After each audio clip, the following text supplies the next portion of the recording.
Welcome to UPSC परीक्षा। My name is Rohit Kumar. 29 नवंबर 2024 है आज।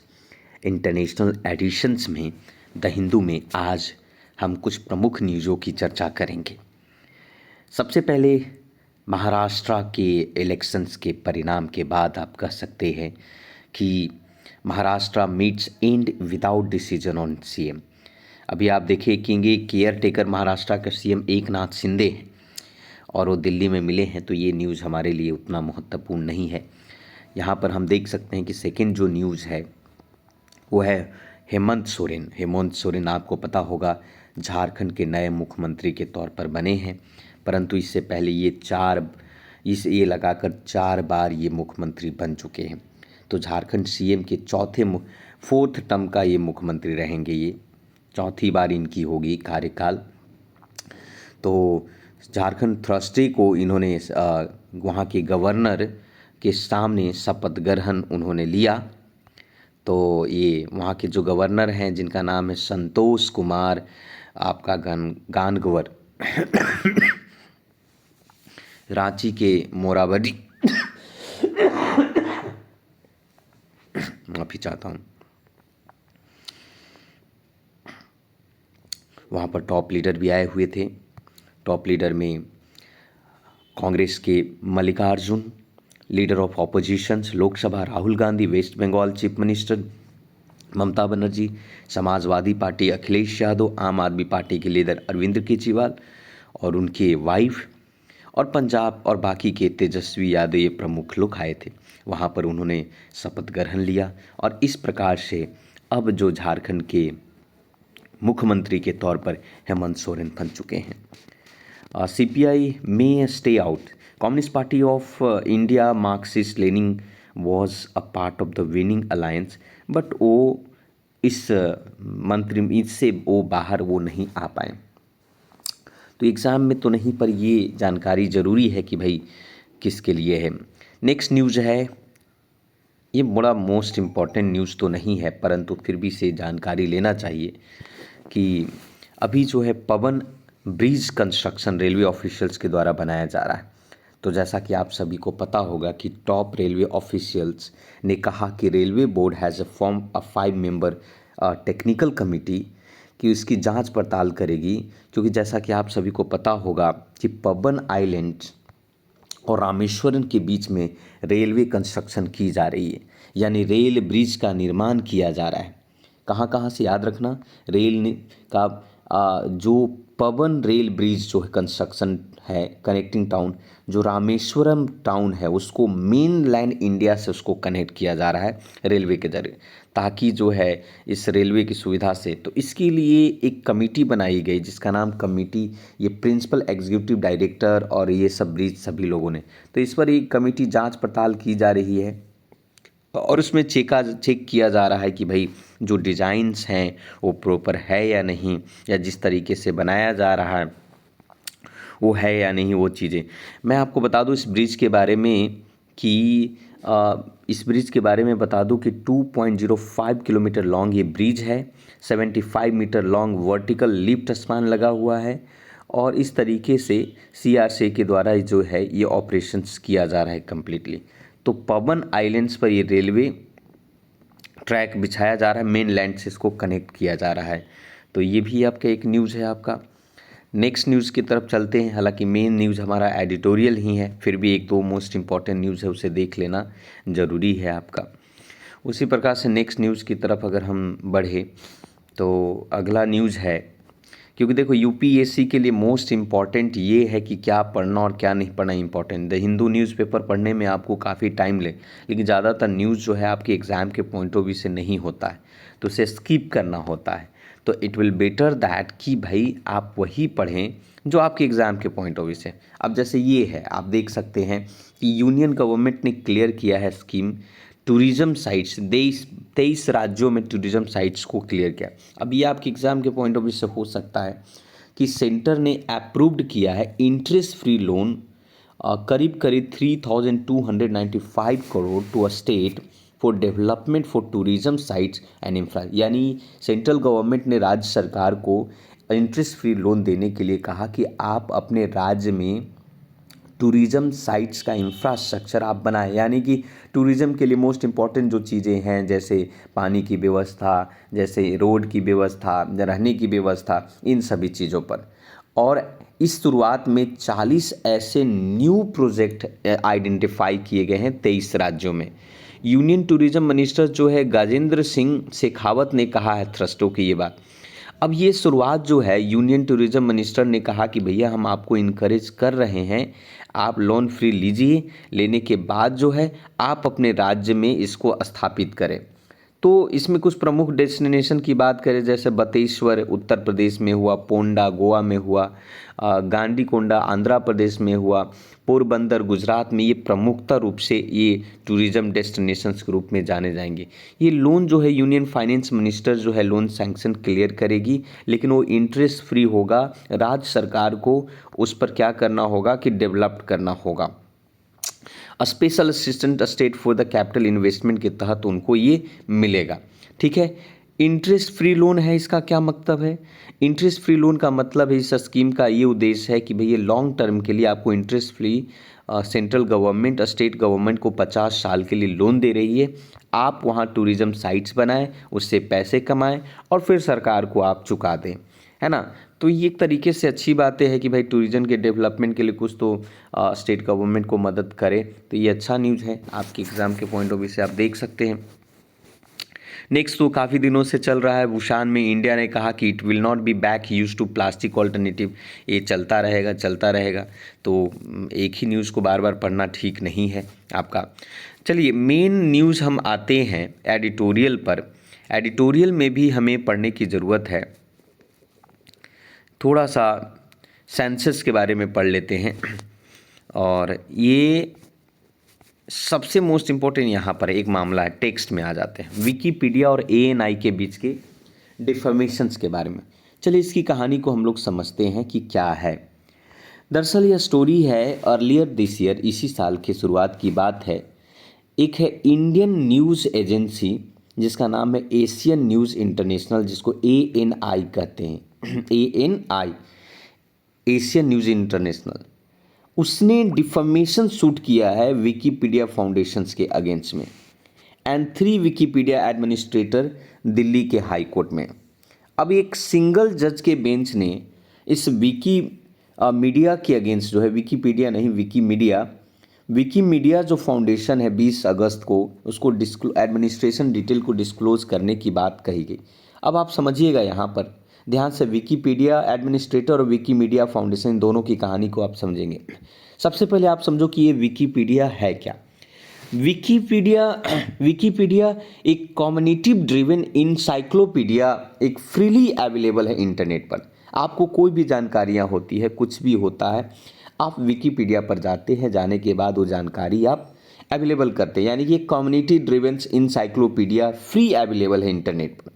यानी कि पूरी वर्ल्ड के अंदर में वॉलेंट्री कोई भी व्यक्ति जो है वर्ल्ड में ये काम कर सकता है और ये चीज़ों को मेंटेन कर सकता है, ये पेज को मेंटेन कर सकता है, एडिट कर सकता है। While not all pages on Wikipedia are not equal quality, but ये चीज़ देखा गया है कि सारे पेजेस विकीपीडिया का इक्वल क्वालिटी के नहीं है। हाँ, विकीपीडिया जो वेरीफाई करती है कि जो आपने नॉलेज दिया है, चीज़ें मेंशन किया है, क्या वो सही है या गलत है। यानी कि एडिटर जो होता है, एक्सपर्ट जो होता है, उस प्लेटफॉर्म पर अलाउ करते हैं कि आप जाइए, कम्युनिकेट कीजिए, बात कीजिए, नॉलेज फ्रीली शेयर कीजिए। लेकिन इसमें कुछ गाइडलाइन भी होता है कि भाई जो भी शेयर कर रहे हैं वो सही होना चाहिए। अब यहाँ पर हाउ विकीपीडिया पॉपुलेटेड, यहाँ पर आप कह सकते हैं कि सिंगल जज बेंच के डायरेक्शन में ये बातें रिवील की गई है कि 3 एडमिनिस्ट्रेटर ऑफ विकीमीडिया को आइडेंटिफाई किया है। जो होस्ट है, विकीपीडिया का होस्ट है, उसी के अगेंस्ट में ये फील की गई है आपको पेटिशंस। अब ये कहता है कि through a consent court direct किया है विकीमीडिया को कि सबमिट करो सब्सक्राइबर इन्फॉर्मेशन, जो इंडिविजुअल्स हैं, जो सेल्स वर्कर हैं, उसके सब्सक्राइबर के इन्फॉर्मेशन को आप सबमिट करो। अब ANI के अकॉर्डिंग जो है कुछ ऐसे स्टेटमेंट है विकीपीडिया पेजेस पर जो डिफेमेटरी है। यानी कि कहता है कि बहुत सारे ऐसे स्टेटमेंट दिए गए हैं विकीपीडिया पर जो कि डिफेमेशन, जो कि मानहानि के केसेस को दावा करता है। जैसे example, the news agency has been criticise for having आपका तो serve as a propaganda tool for the incommitment to central government. उसने ऐसा लिखा है कि भैया न्यूज एजेंसियां जो है को हैज़ बीन क्रिटिसाइज टू, उनको किया जाता है सेंट्रल गवर्नमेंट के लिए काम करती है वो, कोई मतलब 100 इस तरीके के डिफेमेशंस वाले केसेस जो है विकीपीडिया पे लिखे गए। न्यूज़ एजेंसी फेक होता है, वेबसाइट फेक है, मिस रिपोर्टिंग की जा रही है, इस तरीके के बहुत सारे चीज़ें उस विकीपीडिया पर लिखे, जिसके कारण से ये एएनआई ने विकीपीडिया पर एक डिफेमेशंस का केस डाला है। अब एएनआई के अकॉर्डिंग डिफेमेंट्स में ये कहा गया है कि आपने जो भी कुछ मीडिया के बारे में कहा है, उस मिसलीडिंग और डिफेमेटरिंग कंटेंट के बारे में कहा एएनआई पेज पर, वो गलत है, वो हमारे लिए सही नहीं है, सिंपल सी बात है। तो उसको आप एडिट करो हमारे लिए। When editor associated with ANI attempt to edit, उसको डिफेम करने की बात कही कि आपने मुझे डिफेम किया, सिंपल सी बात है, ये गलत था। हम लोग ऐसे थोड़ी, हम लोग जो भी न्यूज़ देते हैं करेक्ट न्यूज़ देते हैं। Wikipedia later change the page, हालांकि बाद में विकीपीडिया ने उस चीज़ों को चेंज किया और उस बेसिस के आधार पर बताया। विकीपीडिया जो है जानकारियाँ देती है। अब आपको बता दूं कि कोई भी, अगर हम बात करें इंफॉर्मेशन टेक्नोलॉजी एक्ट 2002 के तहत इंफॉर्मेशन टेक्नोलॉजी और इंटरमीडिएटरी गाइडलाइन और डिजिटल मीडिया एक्ट 2001 के तहत इस तरीके का केस जो है कोर्ट में डाला जा सकता है अगर आपको एक। अब थोड़ा सा हम Wikimedia loss the safe harbour protections के बारे में बता दूं। विकीमीडिया फाउंडेशन जो है एक नॉन प्रॉफिट ऑर्गेनाइजेशन है, यानी एनजीओ टाइप का, अमेरिका बेस की एक कंपनी है आपका। ये पहला डिफेंड, ये does not play a role of determining the content of on the Wikipedia. Wikipedia पर जो भी कंटेंट डिटरमाइन होता है उसमें उनका ज़्यादा उतना रोल नहीं होता है। उनके पास लिमिटेड टेक्नोलॉजिकल इंफ्रास्ट्रक्चर होते हैं, प्लेटफॉर्म होते हैं, एडिटर होते हैं, वहाँ पर कोई भी व्यक्ति जाकर चीज़ों को एडिट करता है। तो इस गाइडलाइन स्पेसिफिकली उसको एडिटर के लिए रिमाइंड करना इंसाइक्लोपीडिया के लिए बहुत ही मुश्किल हो जाता है। Most of the allegedly defamation ANI Wikipedia page पर ही लिखे गए। तो इस तरीके की ये दोनों के बीच में चीज़ें चल रही है, झगड़ा चल रहा है कि भाई आपने कंट्रोवर्शियल चीज़ें चल रही है अंतर्राष्ट्रीय स्तर पर भी कहे या जो भी, कि भाई ये जो भी कुछ आपने लिखा वो सही नहीं। अब आपके एग्जाम से यही पूछ सकता है एग्जाम में कि विकीपीडिया है क्या। तो विकीपीडिया एक community driven encyclopedia, freely available है इंटरनेट पर, voluntary from around the world, पूरी दुनिया के लोग यहाँ पर एक साथ मिलकर के काम कर सकते हैं और इसके डेटा को मेंशन कर सकते हैं। दूसरा पॉइंट क्या है, एएनआई के द्वारा इसको कंप्लेन किया गया क्योंकि विकीपीडिया ने क्या किया है, उसको डिफेम करने की कोशिश की गई। यही इसके अंदर में पूरी की कहानी है जिसे आप पढ़ रहे हैं। दूसरा एक कहानी है आपका, इधर चलते हैं,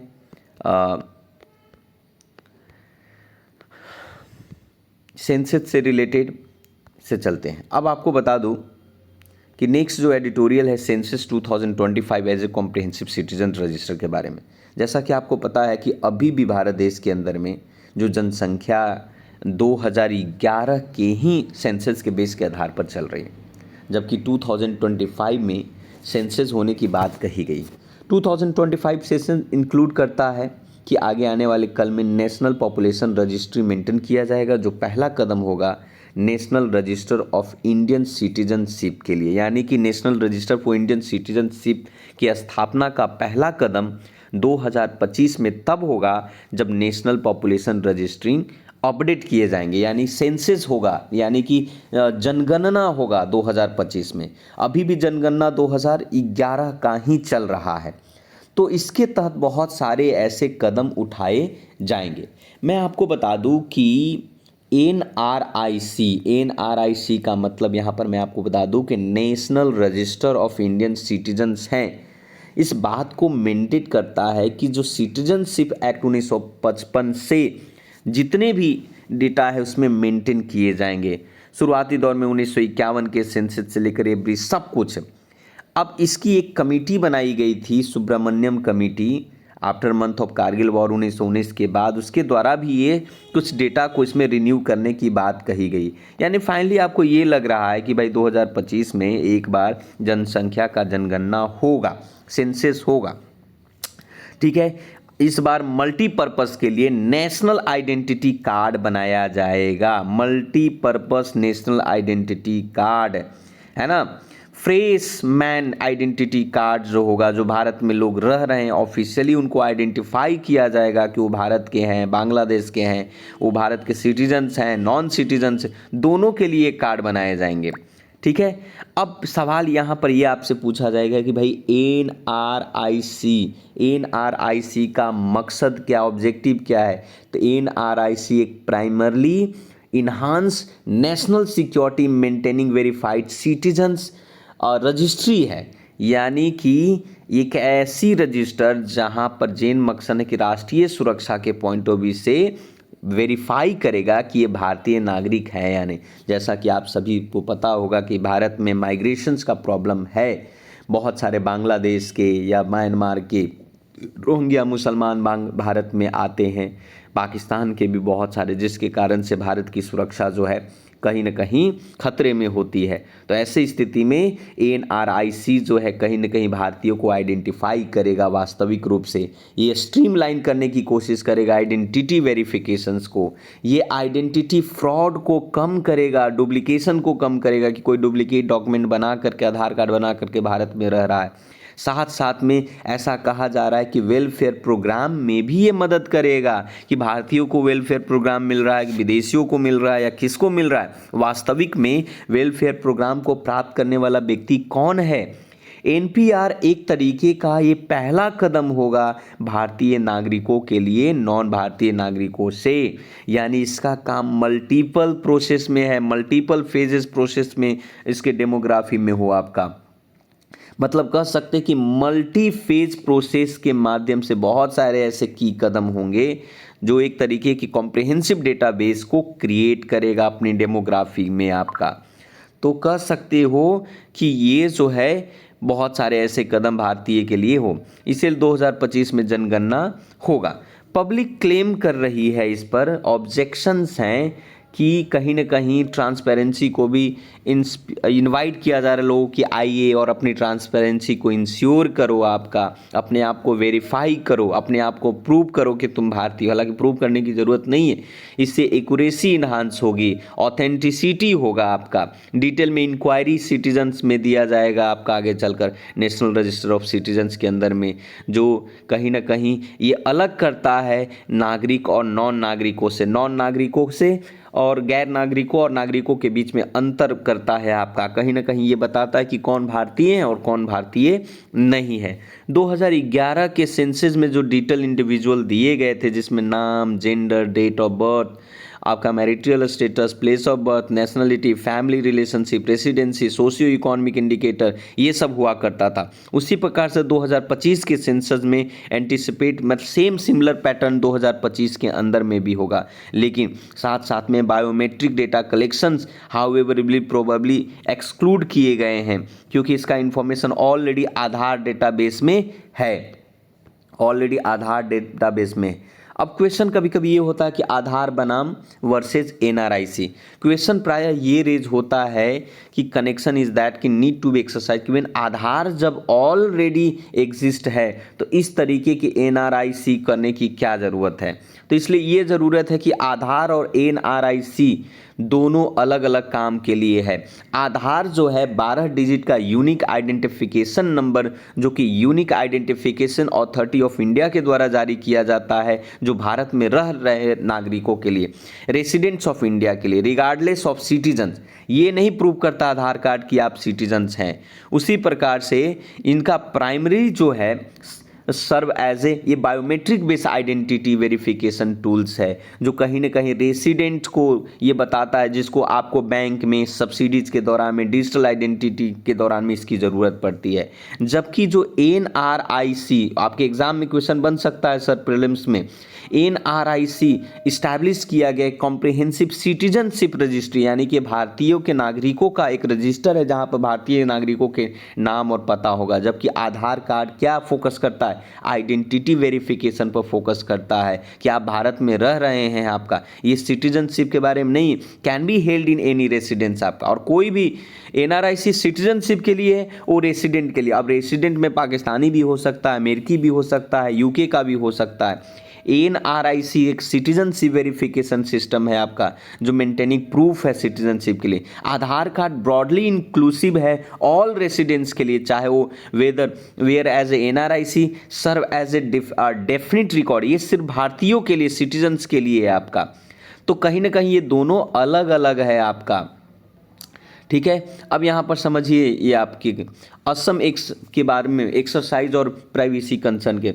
Assam is the only state जहाँ पर national register of citizens has been update किए गए हैं 2019 में आपका इंटेंट। यहाँ पर इलीगल जो इमाइग्रेंट्स थे उसको आइडेंटिफाई करने के लिए जो बांग्लादेश से आया करते थे, है ना, प्रोसेस रेज में आपका कंसर्न एक्यूरेसी लाने के लिए लेकर आया गया था। लेकिन अब पूरी भारत में इसको लागू किया जाएगा इस क्राइटेरिया के बेसिस का आधार। तो पर्पस नेशनल एनआरआई से असम एनआरआई का गाइडलाइन था कि असम एकॉर्ड के थ्रू इसको इम्पोज किया जाता था, यूनिक आइडेंटिफाई किया जाता था कि बांग्लादेश या कहाँ कहाँ से लोग जो है वहाँ पर पहुँच रहे हैं इस कंसर्न के बेस के आधार पर। तो इसका मतलब यहाँ पर ये आपको बता दूँ कि डेटा प्राइवेसी और पोटेंशियल मिसयूज डेमोग्राफी को लेकर, बायोग्राफी इन्फॉर्मेशन को लेकर के ये सुप्रीम कोर्ट ने गाइडलाइन जारी किया था आधार कार्ड पर आपका। तो बाद में ये इसको थोड़ा काफ़ी क्रिटिकल रहा, इसलिए एक्सक्लूजन के दर से कहीं ना कहीं इसको बायोमेट्रिक को सिटीजनशिप से उसको अलग करने की कोशिश किया गया है कि भैया स्केल प्रोसेस सिग्निफिकेंट लॉजिस्टिक के बेस के आधार पर। तो एनआरआईसी इनिशिएटिव जो है सिटीजन्स विजिलेंस एक तरीके का, ये बहुत ही शानदार है और ये भारतीयों को इसमें चढ़ बढ़कर भाग लेने की ज़रूरत है। तो ये था मोस्ट इम्पॉर्टेंट आप न्यूज़ जिसकी चर्चा हम लोगों ने यहाँ पर कर ली, ठीक है। और इसके अलावा और भी बहुत सारे न्यूज़ हो सकते हैं आपके एग्ज़ाम में प्रश्न के तौर पर। हालांकि एक मुद्दा यहाँ चल रहा है धनुष और नयनतारा के डिस्प्यूट और कॉपीराइट्स को लेकर के कहानी है आपके। कॉपीराइट्स ये है, मिसयूज़ है यहाँ पर कि कुछ ऐसे फिल्म बने हैं यूट्यूब पर डेमोन्स्ट्रेशन के बेस के आधार पर आया है आपका। तो ये सब हमारे एग्ज़ाम के पॉइंट ऑफ व्यू, हालांकि कॉपीराइट्स में आ जा सकता है। इसके धनुष और नयनतारा के बीच की कंट्रोवर्सी ये इस तरीके से है कि भाई 2015 में एक फिल्म आई थी नानुम राउडी धानम, यानी आई एम राउडी 2, जिसकी डायरेक्ट किया था विघ्नेश शिवम ने, है ना। वो मैरिड टू नयनतारा 2022 में जो नयनतारा के साथ उन्होंने शादी किया था। ये फिल्म जो है क्रेडिट किया जाता है इन ने प्रोड्यूस किया धनुष की कंपनी ने प्रोड्यूस किया था। जब Netflix prepare to produce a biopic based on Nayanthara life पर, तो it wish to include excerpt from इस फिल्म से। लेकिन 2016 नवंबर को पब्लिक लेटर में एड्रेस करते हुए धनुष ने एड्रेस किया कि नयनतारा रोड दैट कि she had sought to Dhanush permission to use the, मतलब वो चिल्लाई कि भाई धनुष के परमिशन, आपने परमिशन क्यों नहीं लिया। तो इस पॉइंट ऑफ व्यू से बहुत सारे कॉपीराइट्स हो इसके मामले हैं, है ना। तो वन पर्सपेक्टिव से देख सकते हैं कि भाई जेंडर डायनेमिक में इंडियाज़ के फिल्म इंडस्ट्री में 2 साइड्स अवेलेबल होता है। ये डिपेंड करता है copyright in which work has been, और दूसरा है कि भाई कॉपीराइट्स ऑनर है कौन। तो इस तरीके का ये चीज़ें हैं जिसमें आपको मामले के तौर पर देखा जा सकता है। तो ये था आज का न्यूज़। बाकी तो वैसे ही टाइम पास दिख रहा है, कोई खास न्यूज़ नहीं है जो आपके एग्ज़ाम के पॉइंट ऑफ व्यू से आएगा। तो आज के लिए इतना ही। Thank you very much. मिलते हैं कल के वीडियो में। इस वीडियो को आप लाइक करें, सब्सक्राइब करें, शेयर ज़रूर करें। Thank you very much. धन्यवाद।